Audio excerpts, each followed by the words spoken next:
including Lebanon, including Syria, including all the nearby countries that have been suffering the consequences of this policy of hatred, policy of terror imposed by the Zionist regime of Benjamin Netanyahu, that has been suffering specifically and with more strength the people of Palestine for almost 2 years already, since the escalation of actions of October 2023. This is what is going on now, the escalation. This is the beginning of a new era of tensions in the Middle East, in which there is a confrontation, a direct confrontation between two powerful nations with nuclear weapons, with nuclear power, and precisely Israel.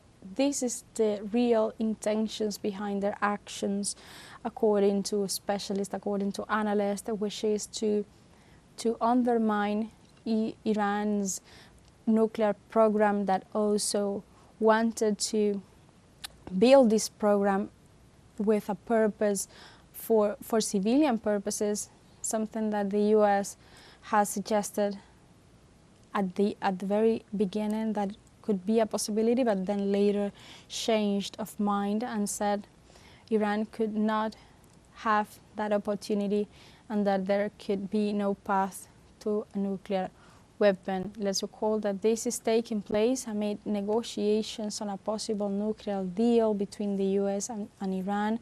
A sixth round of nuclear talks were expected to happen this Sunday of this weekend in Muscat, Oman. However, the latest Israeli strikes have diminished that possibility, have undermined that possibility. This was premeditated. This is an action that the US president was aware of and did nothing to prevent it, in spite of all the damage that is causing among civilian population.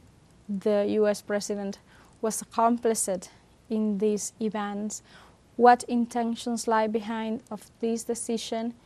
Well, the imperialist ambitions of both leaders of the United States and the leader of the Zionist regime of Israel, Benjamin Netanyahu, to damage, to undermine Iran's right to develop its nuclear program, its right to develop its economic foundations, and its right for the society, the Iranian society, to develop in a sustainable way, in spite of letting Iran to fulfill its duties, also in its intentions to provide a better future for the society. The US and its Western allies have been imposing coercive measures against the country, has been also threatening to attack nuclear facilities, and now those threats have become a reality in this moment. We are seeing also forces, the emergency forces, deployed throughout the streets of Tel Aviv, while Iran is retaliating after the deadly attack of Israel towards Iran that took place earlier on Friday, June 13th. Also, oil and gold prices have soared and stock markets have tumbled after Israel's attack on Iran. According to news media outlets, the price of oil and gold has soared and stock markets have fallen after Israel's strikes against targets in Iran. The escalation